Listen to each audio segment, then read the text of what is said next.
할렐루야. 양재의 특별한 초대에 오신 여러분들을 환영하고 축복합니다. 예배를 통해서 하나님의 은혜가 풍성하게 채워지시기를 바랍니다. 5월달 가정의 달을 맞이하여서 저희가 계속해서 가정 안에 있는 것에 건강한 가정을 세우기 위한 것들에 대해서 함께 살펴보고 있습니다. 오늘은 용서함으로 벽을 허물라라는 제목으로 함께 은혜를 나누겠습니다.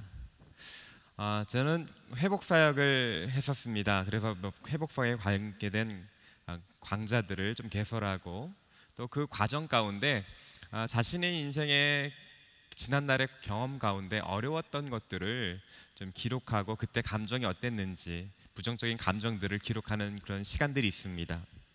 근데 매번 강의를 할 때마다 많은 분들께서 애써 남편을 용서하고 지난날을 덮어두었는데 왜 그 기억을 들춰내야 하는지 모르겠다.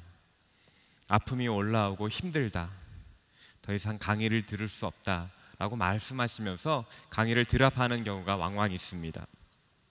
제가 목회와 회복사역을 하면서 발견한 것은 정말 많은 사람들이 가정 안에서 상처를 많이 받았다는 것입니다. 또한 그 받은 상처를 제대로 해결하지 못해서 많은 분들이 덮어두고 살아간다는 것입니다.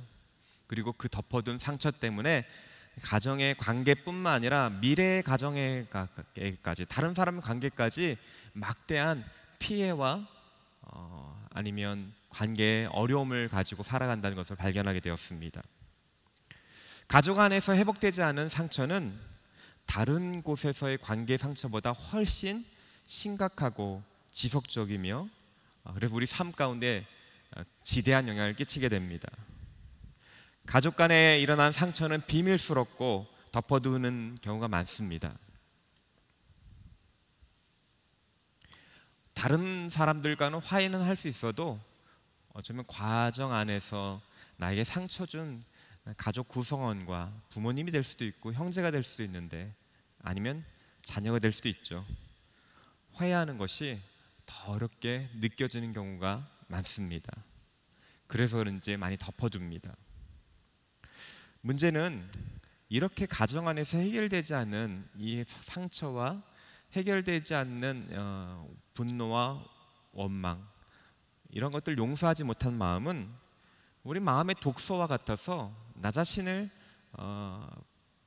죽일 뿐만 아니라 내 자신이 영혼을 병들게 할 뿐만 아니라 그것이 독버섯처럼 퍼져서 가족관계 전체를 망가뜨린다는 것입니다.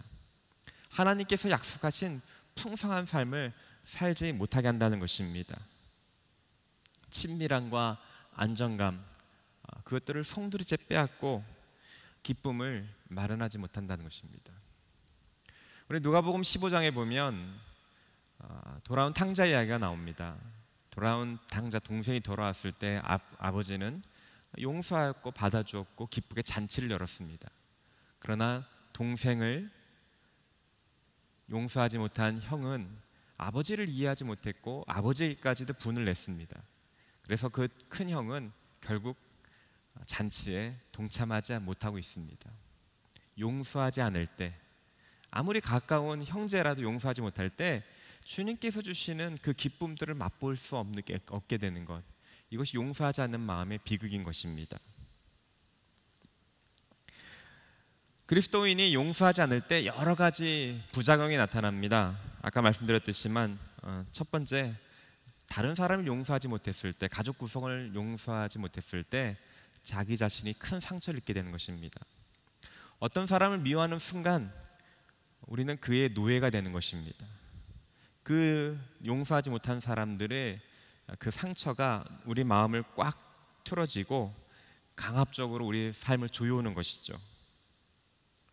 이러한 용서하지 못할 때 우리 마음 가운데는 아니면 용서를 받아들이지 못할 때 큰 고통, 내적인 고통이 있습니다.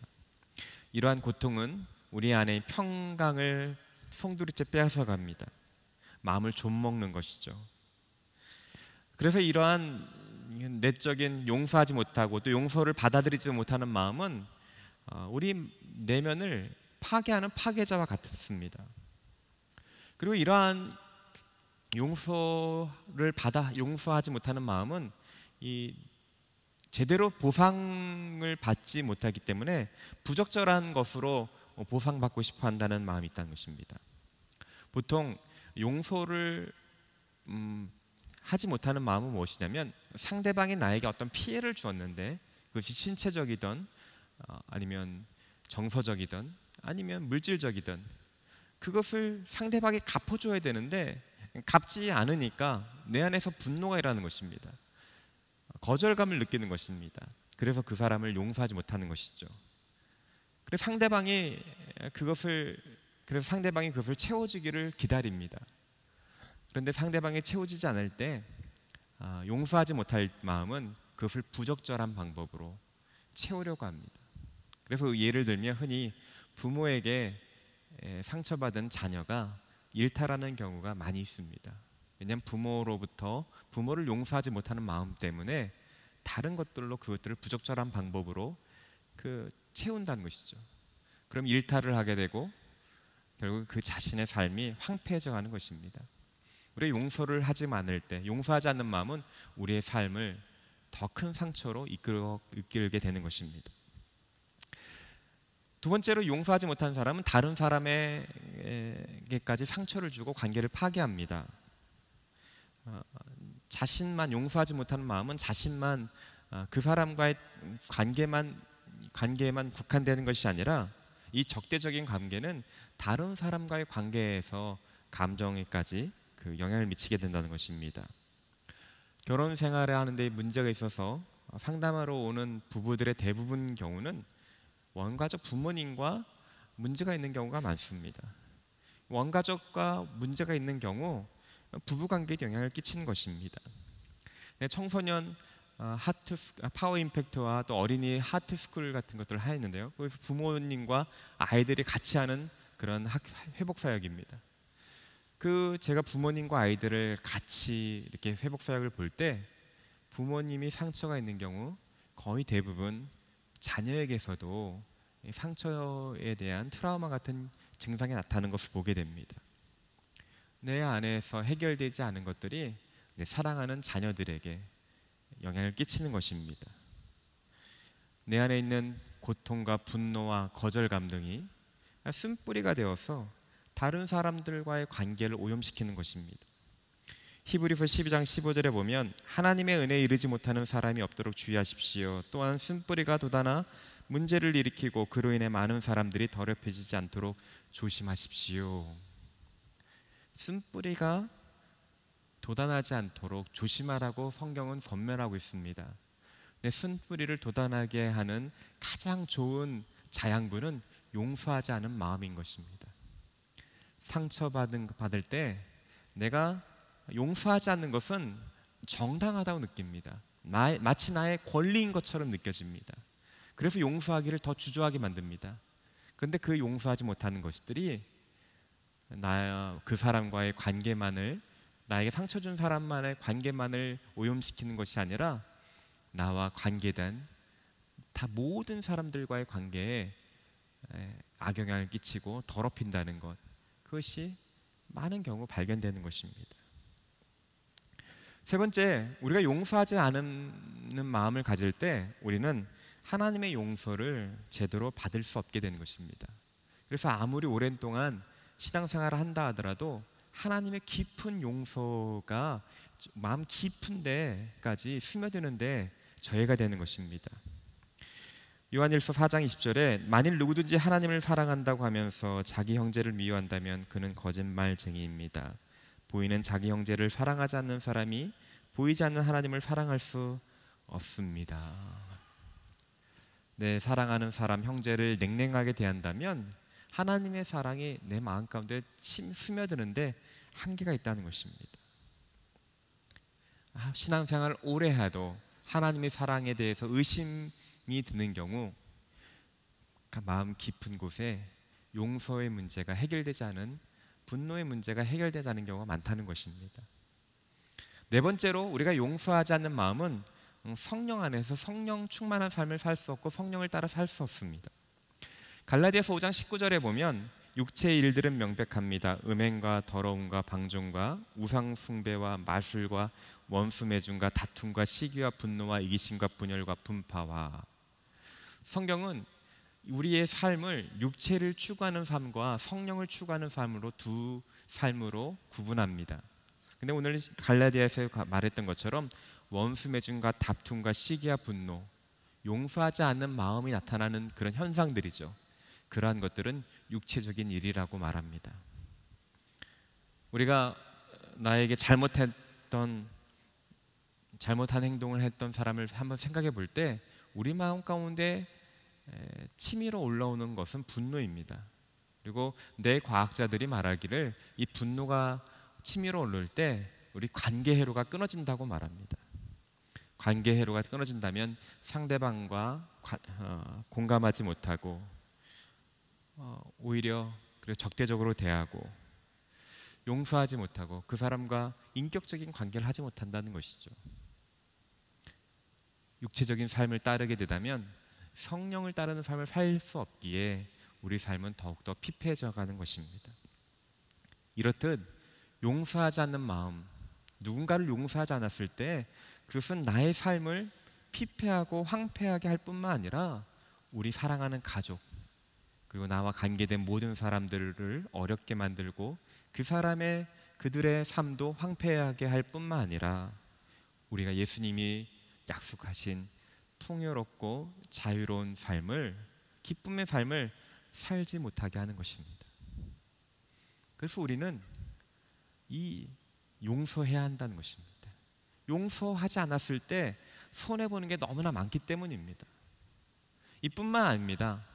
하나님은 성경에서 예수님은 끊임없이 우리에게 용서하라고 명령하십니다.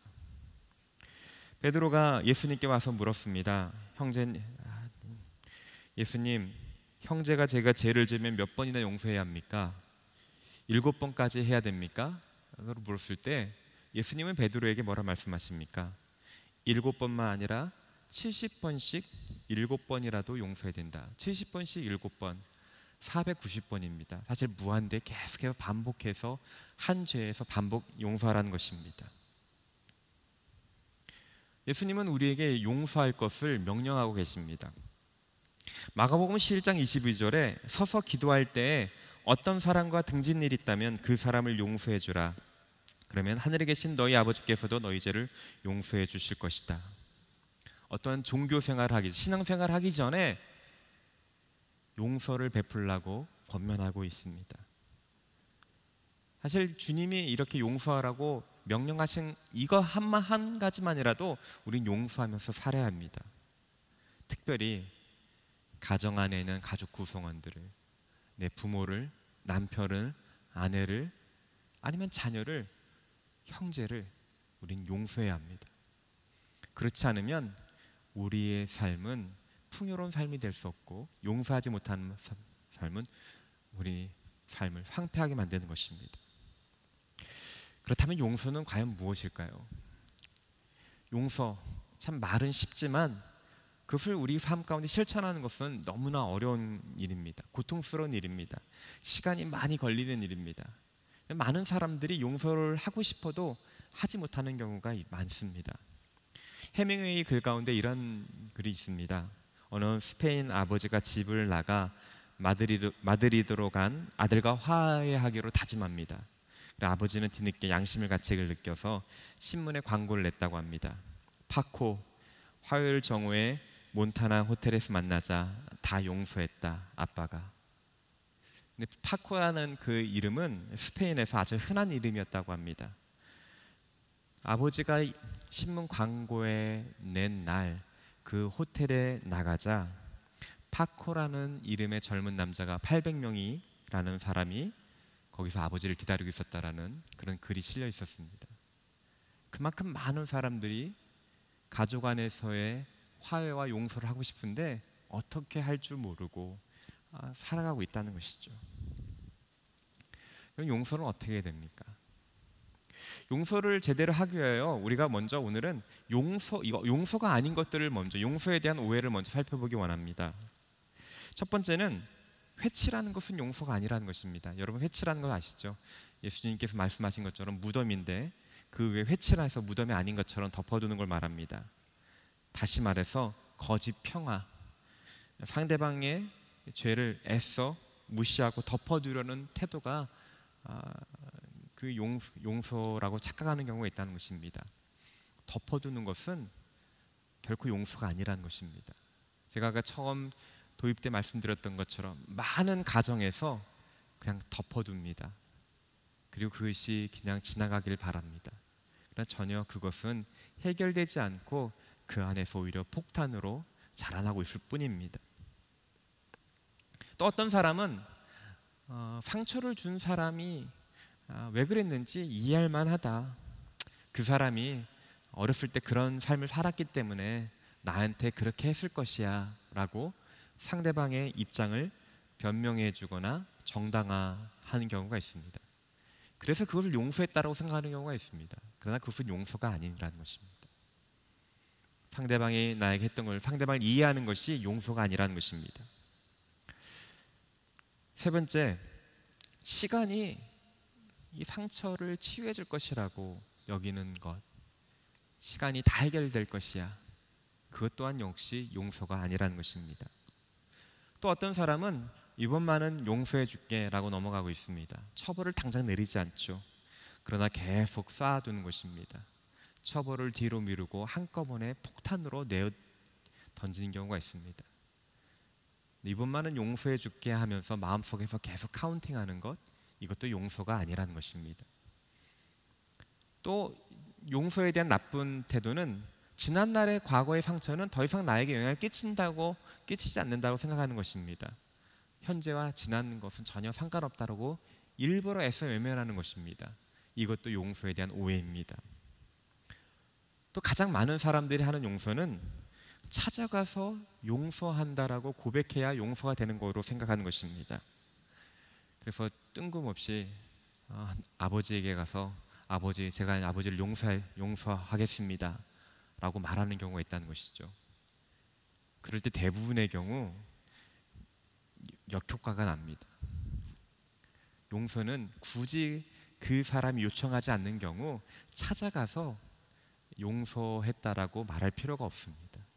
네가 뭔데 감히 나한테 용서한다고 말하니, 내가 너한테 언제 잘못했냐, 아마 분명히 그렇게 나올 것입니다. 하나님께서 우리를 용서하셨을 때 우리가 굳이 용서를 구하지 않으셨다 하더라도 하나님께서 이미 과거에 십자가를 통해서 우리를 다 용서해 주셨습니다. 용서는 완결된 것입니다. 마찬가지로 상대방이 전혀 모른다 할지라도 내 마음 가운데서 상대방을 용서할 수 있고 자유롭게 할 수 있는 것입니다. 그래서 우리가 굳이 찾아가서 용서를 했다라고 고백할 필요는 없다는 것입니다. 그렇다면 이런 것들이 용서에 대한 오해인데, 그럼 제대로 된 용서는 어떻게 해야 되는 것인가? 오늘 용서라는 것은 사실 수많은 주제가 있고 많은 방법이 있습니다. 그러나 오늘 특별히 오늘 읽은 요셉의 이야기를 통해서 우리의 용서에 대한 한 측면을 살펴보기 원합니다. 요셉은 여러분 알다시피 차별이 있는 집안에서 태어났습니다. 요셉은 아버지로부터 편의 사랑을 많이 받았죠. 아버지의 사랑은 노골적이었습니다. 요셉에게만 좋은 옷을 입히고 그렇게 했죠.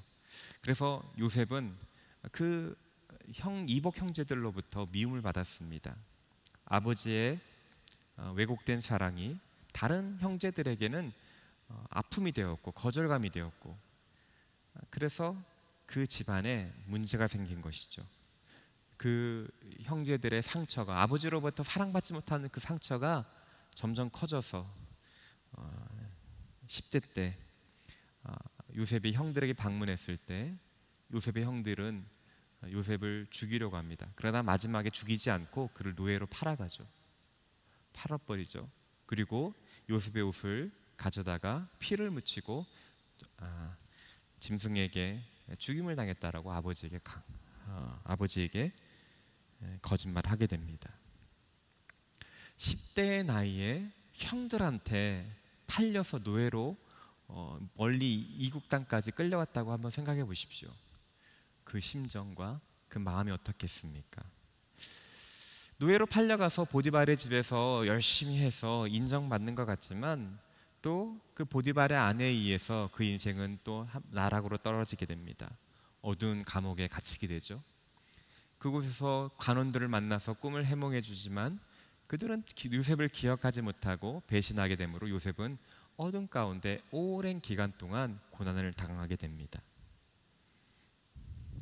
그리고 우여곡절 끝에 13년 만에 요셉은 애굽의 총리가 됩니다.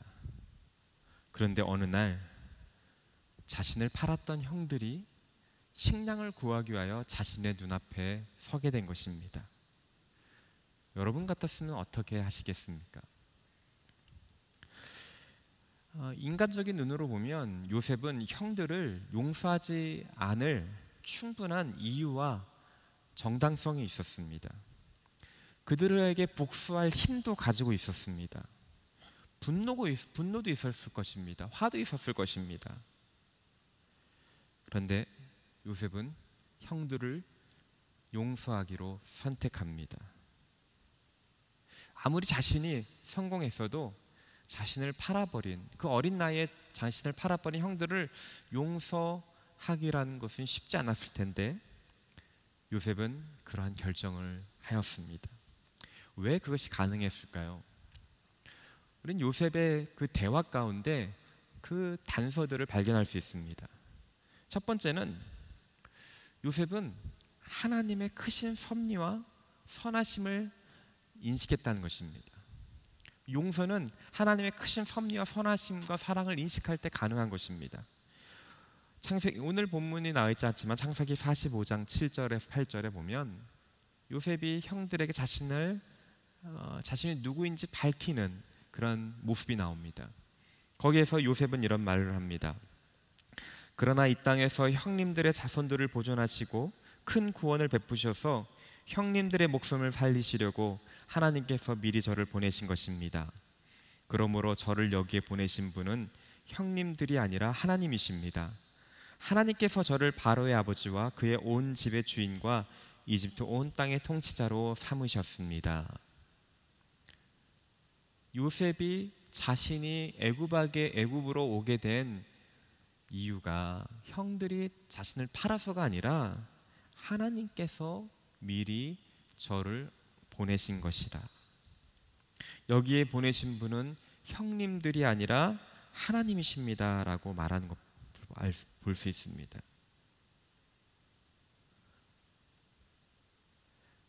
요셉은 그 모든 과정 가운데 형들의 악까지도 사용하셔서 자신을 애굽에까지 인도하신 하나님의 섭리와 사랑을 그는 깨달았던 것입니다. 이것은 이때뿐만이 아닙니다. 거기서 용서받고 그들이 그 요셉의 형들과 아버지가 살게 되었고, 그런데 세월이 흘러서 요셉의 아버지 야곱이 죽었습니다. 오늘 본문 읽은 내용입니다. 야곱이 죽게 됐을 때 형제들 가운데 두려운 마음이 들었습니다. 아버지 때문에, 지금까지는 아버지 때문에 요셉이 우리에게 복수를 하지 않았는데 이제 아버지가 안 계신다면 혹시 우리에게 복수하지 않을까? 그들은 두려웠죠. 그래서 아버지의 유언을 들먹이면서 편지로 아버지가 용서하라고 했다라고 말합니다. 그리고 요셉에 가서 엎드려서 용서해 줄 것을 형들은 간구합니다. 요셉의 형제들은 요셉이 용서한 것들을 받아들이지 못했습니다. 왜냐? 자신의 죄가 얼마나 큰지를 알았기 때문입니다. 그래서 인간적인 생각으로는 요셉이 용서할 수 없다라고 받아들인 것입니다. 그럴 때 요셉은 다시 말합니다. 오늘 본문 19절 20절, 요셉이 형제들에게 말했습니다. 두려워하지 마십시오. 제가 하나님을 대신하겠습니까? 형님들은 저를 해치려고 악을 꾀했지만 하나님은 지금 보시는 것처럼 그것을 선하게 바꾸셔서 오늘날 많은 사람들의 생명을 구하셨습니다. 여기서도 요셉의 대답 가운데 발견할 수 있는 요셉의 관점은 무엇입니까?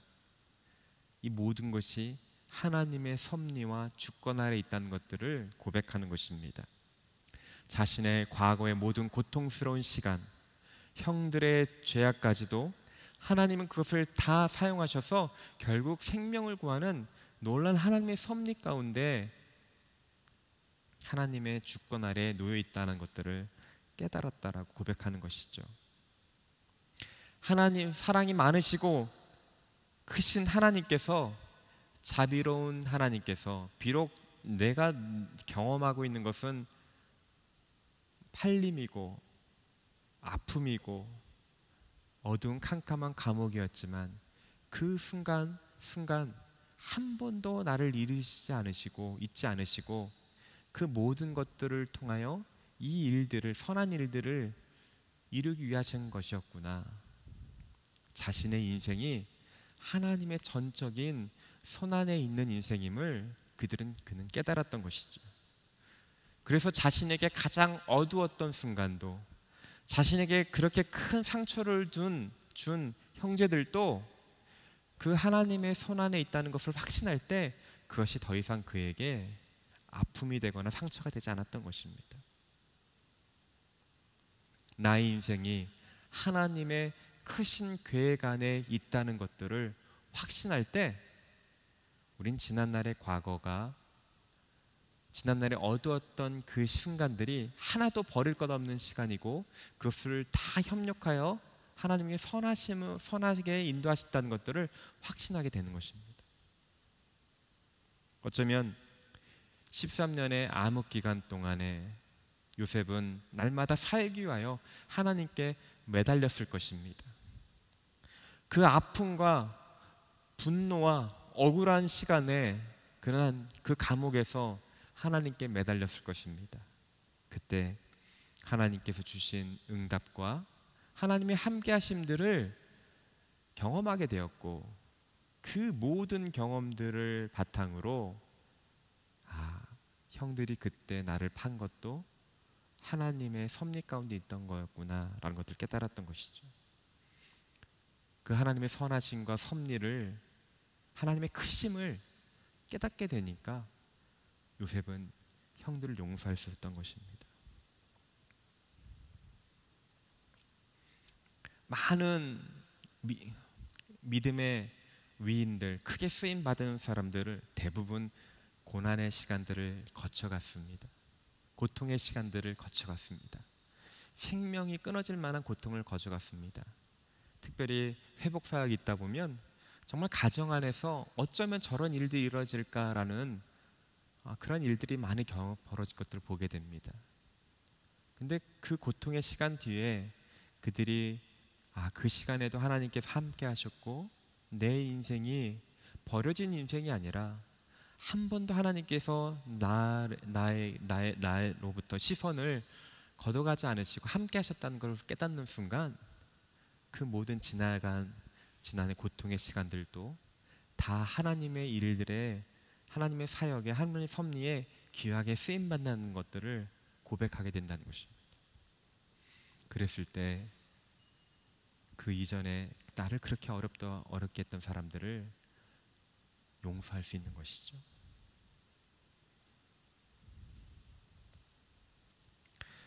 사랑하는 성도 여러분, 우리 안에 상처를 받지 않은 사람은 아무도 없습니다.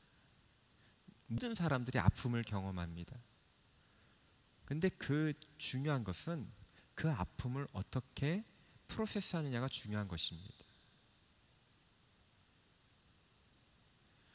요셉은 그 하나님 앞에서 했고 자신의 인생이 하나님의 섭리와 주권 아래 있는 인생임을 깊이 깨달았을 때 용서할 수 있는 힘이 생겼고 그것이 가정을 세우는, 회복을 가져오는 놀라운 일들을 이룬 것이죠.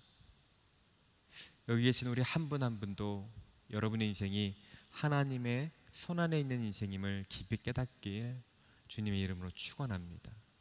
여러분이 생각하는 가장 아픈 시간, 두려움의 시간, 어둠의 시간도 여러분이 주님께 나올 때 그 시간에도 주님은 여러분과 함께 하셨으며 주님께 그 시간을 드릴 때 주님은 그 시간을 사용하셔서 여러분 안에 놀라운 회복을 이루실 것입니다.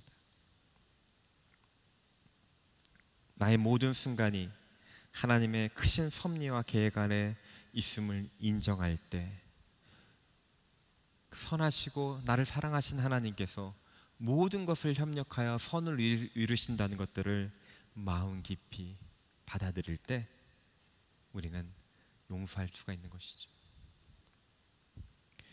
두 번째, 요셉의 용서를 통해서 우리가 깨닫는 용서의 특징은 탕감해 주는 것입니다. 용서는 탕감해 주는 것입니다.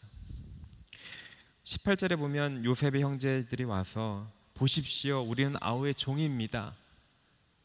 용서를 지금 간구하는 것이죠. 요셉의 형제들 마음 가운데는 자신들이 갚아야 될 무엇이, 치러야 될 무엇이 있다는 것들을 알았던 것입니다. 그래서 그들은 요셉에 와서 엎드린 것이죠. 요셉의 용서를 믿지 못한 것입니다. 왜? 그들이 자신들의 지난 과거를 용서받기 위하여 요셉에게 한 일이 없었습니다. 그래서 그들은 지금 와서 그 값을 치르겠다라고 엎드리는 것입니다. 근데 요셉은 형들에게 그럴 필요가 없다고 말합니다. 그러면서 더 나아가서 형들과 자식을 기르겠다고 하면서 미래를 책임지겠다고 말합니다. 21절에 두려워 마십시오. 제가 형님들과 형님들의 자식들을 기르겠습니다. 요셉은 형제들을 안심시키며 부드럽게 말했습니다.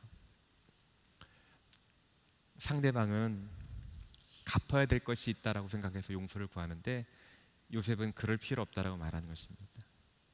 이것이 용서의 특징입니다. 용서는 상대방의 빚을 탕감해 주는 것입니다.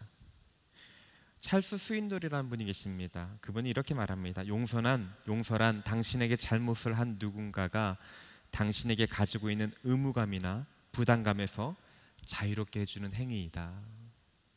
자유롭게 해주는 행위이다. 용서란 우리에게 잘못한 사람들의 빚을 탕감해 주는 것입니다. 그 빚이 물질적인 걸 수도 있습니다. 정신적인 걸 수도 있습니다. 배신일 수도 있습니다. 명예에 관련된 걸 수도 있습니다. 마음의 상처일 수도 있습니다. 그 용서한다는 것은 그래서 상대방이 나에게 준 그 모든 손실을 내가 떠안는다는 것입니다. 그래서 상대방이 어떻게 하냐에 따라서 내가 용서해주고 말 것인가라는 것들을 결정하는 것이 아니라 전적으로 내가 떠안기를 결정하는 것, 의지적인 선택이 바로 용서라는 것입니다. 상대방이 개가천선을 해서 행동을 바꾸던 바꾸지 않던 그것은 상관이 없는 것입니다. 왜? 진정한 용서는 상대방이 나에게 준 그 빚을 내가 떠안는 것이라고 결정하는 것이기 때문입니다. 사람들은 누구든지 용서를 받기 위해서 어떤 일이든지 해야 된다고 생각합니다. 그러나 의지적인 용서는 다른 사람이 있는 모습 그대로를, 다른 사람에게 나에게 한 상처를 내가 떠안겠다라고 결단한 것이 용서라는 것입니다. 과연 이것이 어떻게 가능합니까? 성경은 용서하라고 권면하면서 분명히 그 전에 우리가 그 큰 빚을 탕감받은 자임을 항상 기억해주고 있습니다. 내가 상대방에게 나에게 빚진 것보다 훨씬 많은 빚을 탕감받은 사람이라는 것들을 깨달을 때 우리는 그것들을 다른 사람들 탕감해 줄 수 있는 것입니다. 복음은 우리가 상상할 수도 없고 도대체 갚을 수 없는 빚을 예수님께서 십자가에서 치르셨다는 것을 가르쳐 준 것이 복음입니다. 그리고 그것을 받아들이는 것이 우리가 믿음을 갖게 되는 것이죠. 하나님께서 우리에게 베푸신 용서, 빚을 탕감해 준 것은 측량할 수 없는 것입니다. 여러분 모두가 이 하나님께서 얼마나 큰 빚을 탕감해 주셨는지 그들 경험하시기를 바랍니다.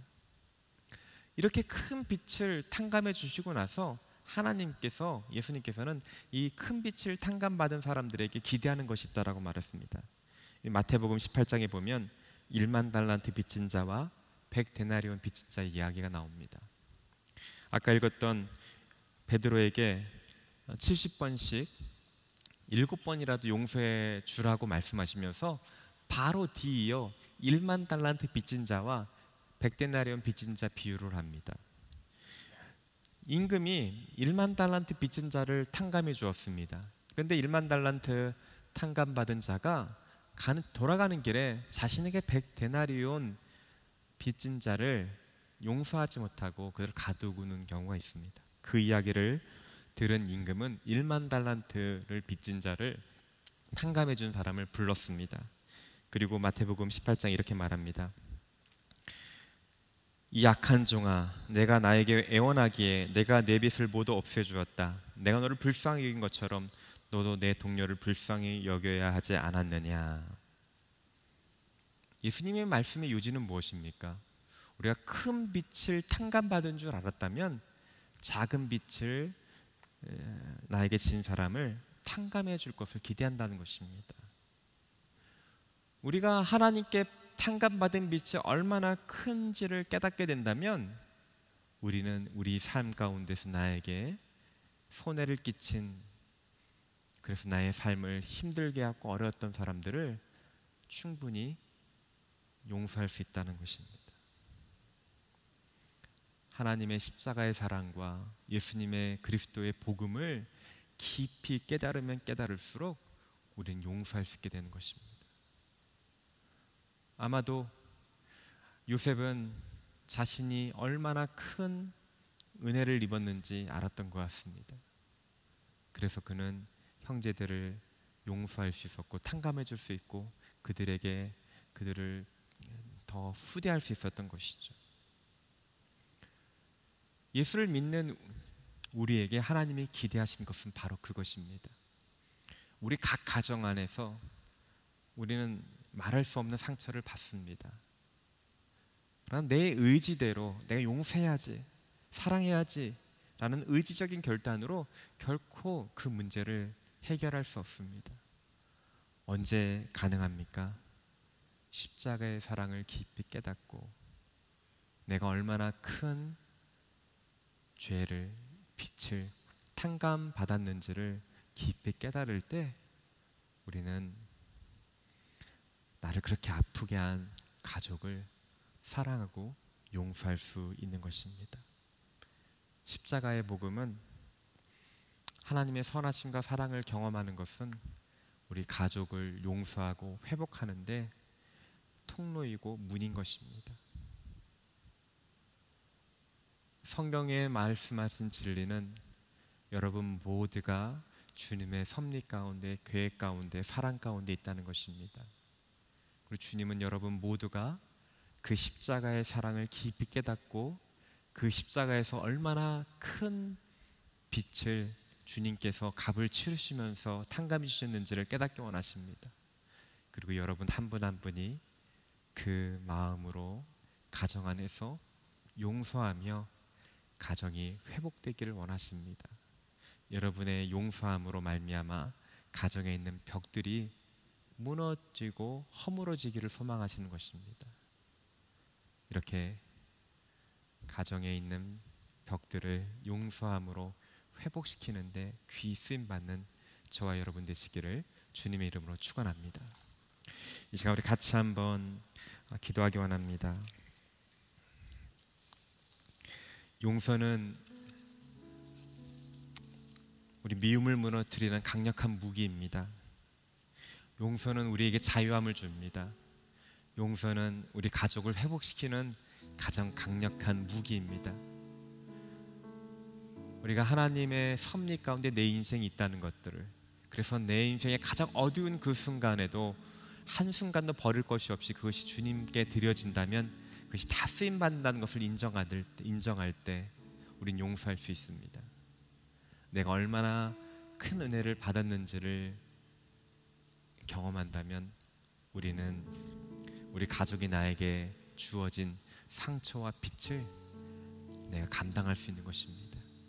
하나님, 제가 이러한 가정에 용서하는 자로, 가정을 회복시키는 자가 되길 소망합니다. 하나님의 크신 은혜를 경험하게 하여 주시옵소서. 하나님의 위대하심과 선하심을 알게 하여 주시고 나를 향하신 계획을 알게 하여 주시옵소서. 이 시간 우리 같이 한 목소리로 기도하겠습니다. 사랑과 은혜가 충만하신 주님, 오늘 요셉을 통하여 가정을 회복시키시고 아버지 하나님 용서함으로 말미암아 온전케 하시는 놀라운 은혜들을 알게 되었습니다. 오늘 이 시간에 함께 예배드리는 한 분 한 분 아버지 하나님 회복시키는 주님의 도구로 사용되게 하여 주시옵소서. 지난 과날에 나에게 상처 주었던 가족들을 진정으로 사랑하며 아버지 용서하며 회복시키는 은혜들이 있게 하여 주시옵소서. 그러게 하여 우리가 하나님의 복음을 온전히 알기 원합니다. 그리스도의 십자가의 사랑을 깊이 경험하길 원합니다. 내가 얼마나 큰 빛을 탕감받은지를 깨닫게 하여 주시고 그 사랑으로, 그 은혜로 우리 가족들을 사랑함으로 말미암아 가족 안에 있는 벽들을 허물게 하여 주시고 그로 말미암아 우리 가정이 주님이 기뻐하시는 가정, 더 친밀함을 누리고 기쁨을 누리는 가정 되게 하여 주시옵소서. 그럴 수 있는 능력을 허락하여 주시옵소서. 사랑과 은혜가 충만하신 주님, 예수 그리스도의 십자가의 사랑을 깊이 알게 하여 주시옵소서.